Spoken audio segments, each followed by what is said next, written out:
Tampang Ucil, pembunuh di kasus Vina Cirebon ngaku tak kapok di penjara. Bak kelakuan setan, inilah tampang Ucil si pembunuh dalam kasus Vina Cirebon ngaku tak kapok di penjara. Ucil ini berperan melakukan penusukan di dada Eki, pacar Vina Cirebon yang juga dihabisi oleh geng motor.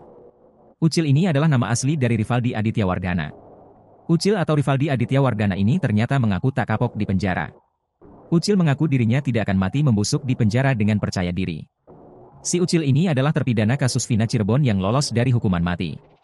Meski lolos dari hukuman mati, Ucil harus mendekam di penjara seumur hidup karena menghabisi Eki dan Vina Cirebon. Bahkan pembunuh satu ini mengaku tak kapok setelah menghilangkan nyawa Vina Cirebon sampai di penjara. Di dalam penjara Ucil pun dikenal masih bertingkah bak jagoan.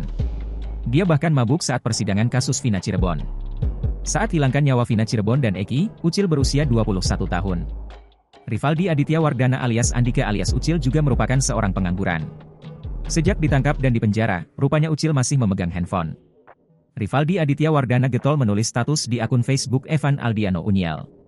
Pada akun tersebut, tampak banyak foto Ucil bersama pembunuh Vina Cirebon yang lain ketika di dalam penjara. "Selalu, saya tidak akan membusuk di dalam penjara," tulisnya. Bahkan ia mengakui bahwa sikap buruknya semakin menjadi di dalam penjara. Ucil atau Andika merasa hukuman penjara yang dijalaninya sebagai cobaan dari Tuhan. Ucil alias Andika ini sebenarnya divonis hukuman mati bersama Eko. Namun Ucil dan Eko mengajukan bandingkan hingga divonis penjara seumur hidup.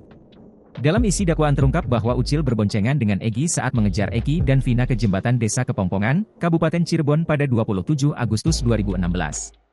Saat Eki dan Vina terjatuh dari motor, Ucil memukulnya menggunakan bambu hingga mengenai batang leher.